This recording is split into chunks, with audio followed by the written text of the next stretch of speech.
सम्मान योग्य माताओं, बहनों, पत्रकार छायाकार दोस्तों, साथियों, 25 मई को लोकसभा का चुनाव होना है। फैसला आपने करना है, मत आपका है, विश्वास आपका है। आपने लोकसभा में इसको अपना नुमाइंदा चुन करके भेजना है। वोट डालने से पहले इस बात पे जरूर विचार करना कि आपके वोट से चुना हुआ नुमाइंदा क्या आपके विश्वास पे खरा उतरेगा। आपके वोट की ताकत से लोकसभा में गया हुआ व्यक्ति क्या आपके इलाके का सम्मान करेगा। कई ऐसी बातें हैं जिन पे जरूर आपको सोचना चाहिए। मैं आज आपके बीच में कोई भाषण देने नहीं, कुछ बातें करने के लिए आया हूं। 10 वर्ष पहले कांग्रेस का राज होता था और कांग्रेस के लोग से लोग तंग हो गए थे, परेशान हो गए थे। कांग्रेस ने देश की बदनामी दुनिया में कराई थी। जब मनमोहन सिंह की सरकार थी तो भ्रष्टाचार का इतना बड़ा बोलबाला था कि हिंदुस्तान का कोई भी व्यक्ति किसी भी दूसरे देश में जाता था और दूसरे देश के नागरिक से जब मिलता था तो दूसरे देश का नागरिक जो था वो उसको मिलते ही सबसे पहले ये पूछता था कि दुनिया में आज सबसे भ्रष्ट अगर कोई गुण गया तो उसका नाम हिंदुस्तान है। बहुत बड़ी बदनामी कांग्रेस ने कराई थी।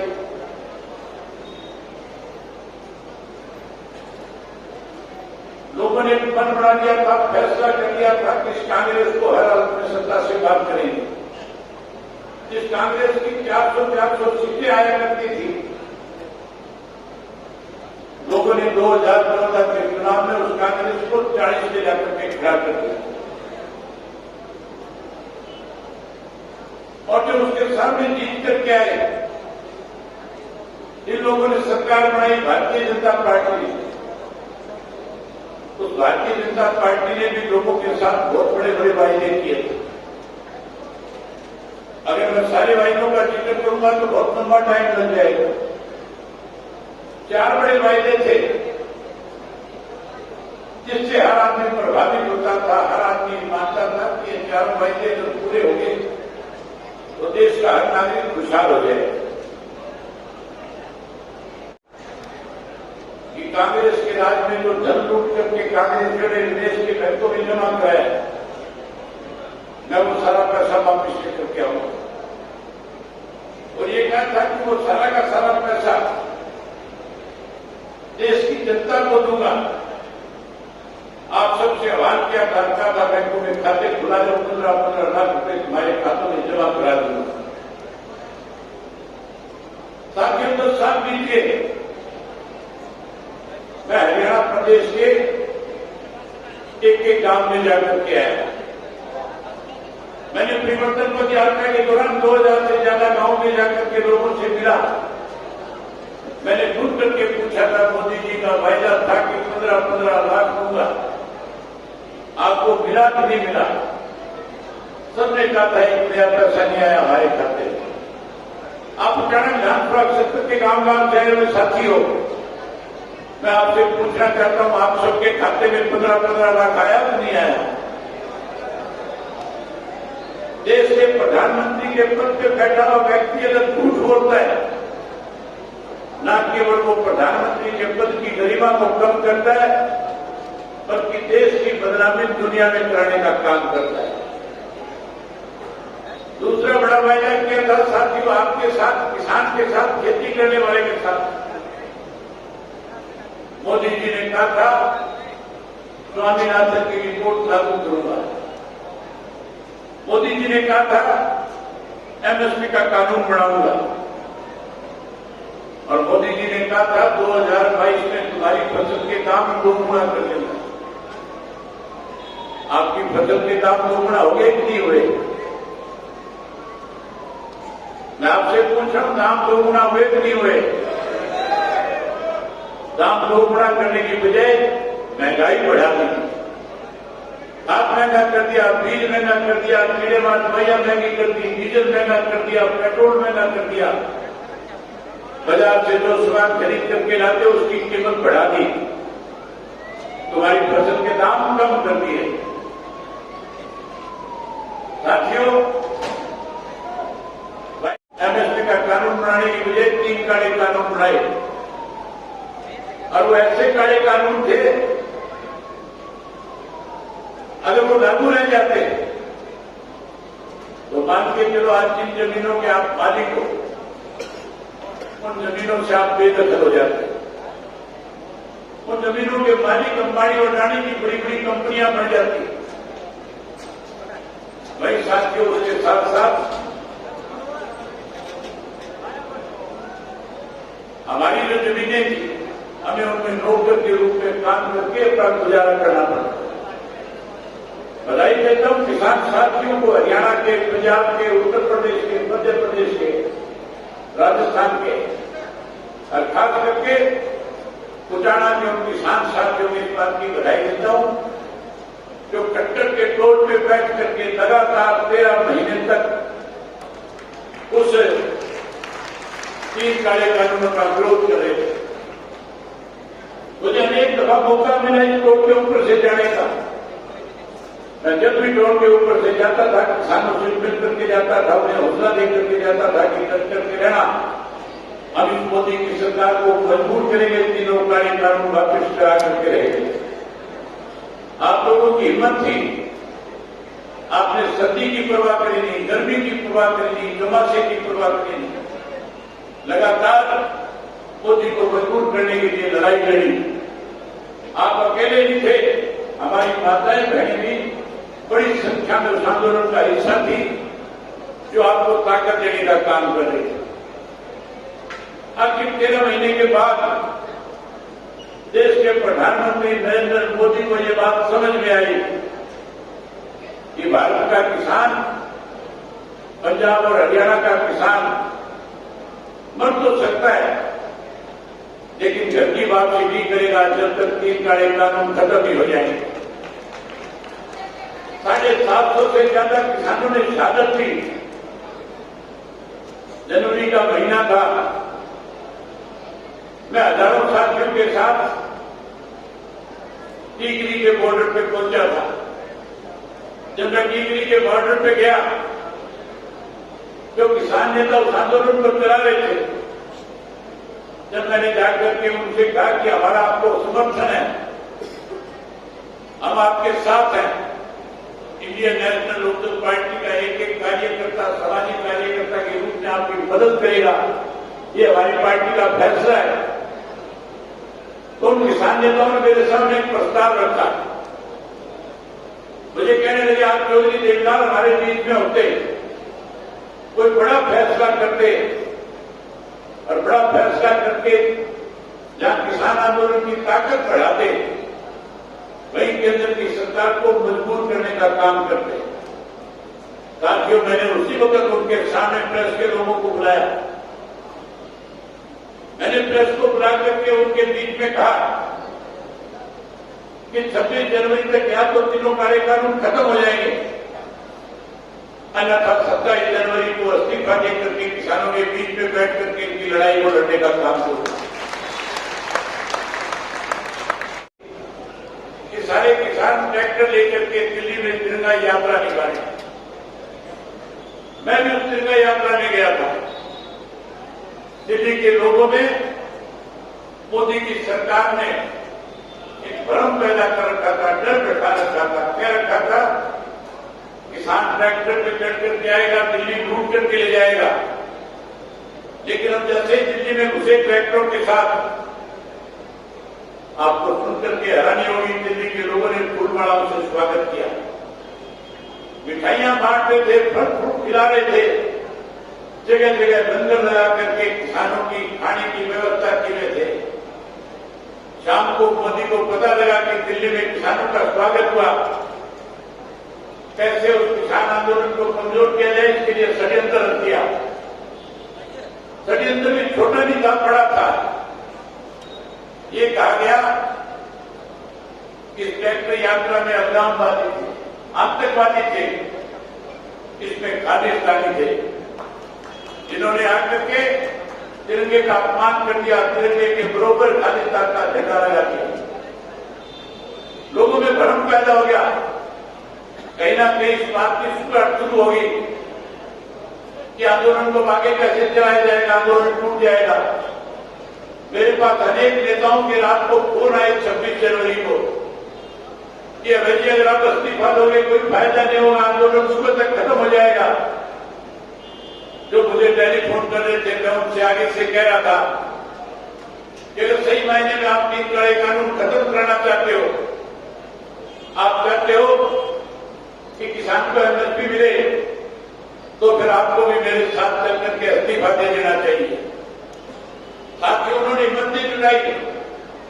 मैं 27 जनवरी को विधानसभा में गया और अपना इस्तीफा लिख करके स्पीकर को सौंप दिया। मैंने कहा इसे मंजूर करो। मैंने अपने इस्तीफे में लिखा था कि मैं इसलिए इस्तीफा दे रहा हूं विधानसभा से, इस देश के अंदर केंद्र की सरकार ने 3 काले कानून बनाए हैं। इंडियन नेशनल लोकदल पार्टी उन 3 काले कानूनों का विरोध करती है। मैं ऐसी विधानसभा का सदस्य नहीं रहना चाहता जिस विधानसभा में काले कानूनों का समर्थन किया जाता है। स्पीकर ने मेरे सामने कहा कि आप सबके साथ इस्तीफा नहीं दे सकते। मैंने कहा ये मेरा फैसला है कैसे इस्तीफा देना है, मेरा काम, मेरा इस्तीफा मंजूर करना है। मैं क्या लिख करके दूं ये मैंने सोचना है। मैंने प्रदेश के, देश के किसानों के लिए इस्तीफा देने का फैसला किया है। मेरा इस्तीफा मंजूर किया जाए, तब जाकर के स्पीकर को मेरा इस्तीफा मंजूर करना पड़ा। इस्तीफा देकर के सीधा किसानों के बीच में जाकर के बैठ गया था। जब तक काले कानून खत्म नहीं हुए, वो लड़ाई को लड़ने का काम किया। काले कानून खत्म होने के बाद उसके बीच में साथियों मेरा इलाहाबाद का चुनाव आ गया।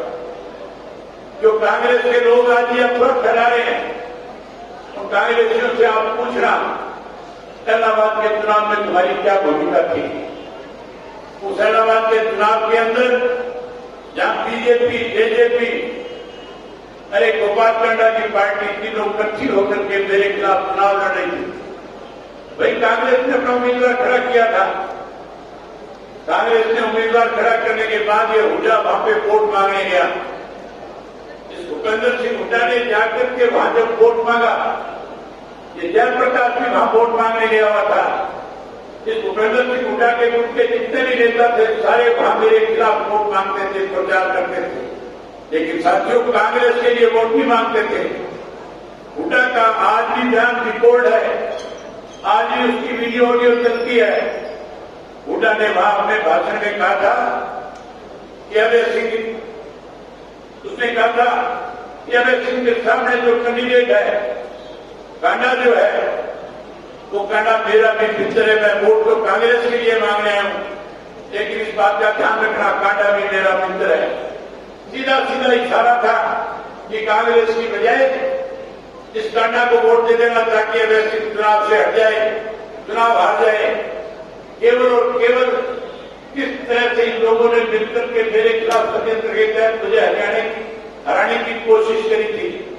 लेकिन साथियों, जब हुड्डा ने ये कह करके वोट मांगा तो वहां के सारे किसान एकजुट हो गए, सारे मजदूर मेरे साथ खड़े हो गए। इन्होंने लाखों, उन्होंने सैकड़ों करोड़ रुपया खर्च किया, 10-10 हजार रुपए के वोट खरीदे। उसके बावजूद लोगों ने मुझे 10,000 ज्यादा वोट दे करके वहां से विधानसभा का फिर से सदस्य चुनने का काम किया था। ये बात मैं आपको इसलिए बता रहा हूं, जो भी आगे आने वाले विधानसभा में उम्मीदवार बन करके आए, वो ऐसा उम्मीदवार हो जो मुख्यमंत्री की कुर्सी पे सीधा जाकर के बैठने का काम करे। सुनेना को जिता देना। मैं आपसे फिर भविष्य में वायदा करके जाता हूँ कि आपके बीच में ऐसा नुमाइंदा दूंगा जो आपके यहाँ से चुनाव लड़ करके सीधा हरियाणा प्रदेश का मुख्यमंत्री बनने का काम करेगा। मैं उम्मीद करूंगा कि आपकी लड़ाई केवल लोकसभा की नहीं है, आपकी लड़ाई विधानसभा की भी है। अगर विधानसभा जीतना है तो लोकसभा जीतना जरूरी है। मैं उम्मीद करूंगा कि आप हर हालत के अंदर सुनैना जी के पक्ष में वोट डाल करके जिताने का काम करोगे। मैं भाजपा के उम्मीद के बावजूद के बारे में भी आपसे खुल करके बात बताना चाहता हूँ। साथियों, आप में से बहुत सारे साथी ऐसे हैं जो बड़ी बड़ी पोस्टों पे काम कर चुके हैं, जो सारा दिन लिखते पढ़ते हैं। आपके सामने एक बात खोल करके जाता हूं कि जो भाजपा का उम्मीदवार है ये भी जयप्रकाश से कम नहीं है। इसने भी चौधरी देवीलाल की पीठ में धूरा घोंपने का काम किया। जैसे जेजेपी वालों ने चौधरी ओम प्रकाश चौटाला से दगा करके अपनी अलग पार्टी बनाई थी, इसी तरह चौधरी रणजीत सिंह ने भी चौधरी देवीलाल को 83 में चीफ मिनिस्टर ना बने इसके लिए सबसे बड़ी रुकावट पड़ने का काम किया था। ये बात मैं इसलिए नहीं कह रहा कि रणजीत सिंह आज भारतीय जनता पार्टी में है। मैं ये बात आपको इसलिए बताना चाहता हूं कि आपको असलियत आपको पता होनी चाहिए। आप खुद एक चीज देखना, एक किताब है जिसका नाम ओपन सीक्रेट है। ओपन सीक्रेट के नाम की किताब है।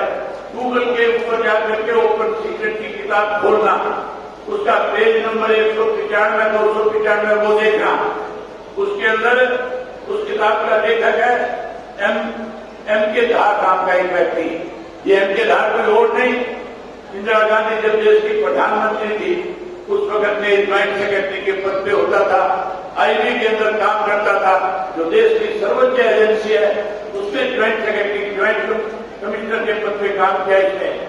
इसने स्वयं अपनी किताब में लिखा है कि मेरी भी ड्यूटी इंदिरा गांधी जी ने लगाई थी सन 1982 में कि चौधरी देवीलाल किसी तरह हरियाणा के मुख्यमंत्री ना बने। लोगों ने चौधरी देवीलाल को मुख्यमंत्री बनने के लिए 52 एमएलए सौंप दिए थे। 52 एमएलए होने के बावजूद भजनलाल को शपथ दिला दी गई थी और भजनलाल को शपथ दिलाने के बाद चौधरी रणजीत सिंह से संपर्क इंदिरा गांधी का करवाया गया था। अकेले रणजीत सिंह नहीं मिले थे, ये 3 लोग जाकर के इंदिरा गांधी से मिले थे। एक चौधरी रणजीत सिंह था, दूसरा खुर्शीद अहमद था और तीसरा बनारसी दास गुप्ता था। इन तीनों की ड्यूटी लगाई इंदिरा गांधी ने। इन तीनों को 10 करोड़ रुपया दिया। ये किताब में लिखा हुआ है कि इन तीनों को 10 करोड़ रुपया दिया गया था। 5-5 लाख रुपया और इस बात का दिया गया था कि आप एमएलए तोड़ करके जाओ। चौधरी रणजीत सिंह चौधरी देवीलाल के साथ दिखावे के तौर पर काम करते थे, लेकिन अपने 7 विधायकों को किसी को दिल्ली लेकर के जाते थे, किसी को चंडीगढ़ लेकर के जाते थे, फिर उनको पैसा वहां देकर के उनको भगवाने का काम करते थे। साथियों, चौधरी देवीलाल की सरकार रोकने वाला चौधरी रणजीत सिंह था, जिसने चौधरी देवीलाल की पीठ में छुरा घोंपा।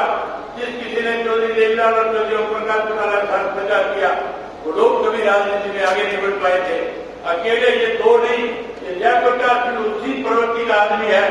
ये भी चौधरी देवीलाल की नर्सरी में पैदा हुआ है। इसने भी चौधरी देवीलाल की पीठ में छुरा घोंपा था। इन तीनों को सबक सिखा दो। ऐसे लोगों को जब तक सबक नहीं मिलेगा चौधरी देवीलाल की आत्मा को शांति नहीं मिलेगी। मैं उम्मीद करूंगा कि आप इन तीनों को सबक सिखाओगे और एक वोट सुनैना के पक्ष में डाल करके चौधरी देवीलाल की आत्मा को शांति पहुंचाने का काम करोगे। यही बात आपसे कहने के लिए आया था। आप सबने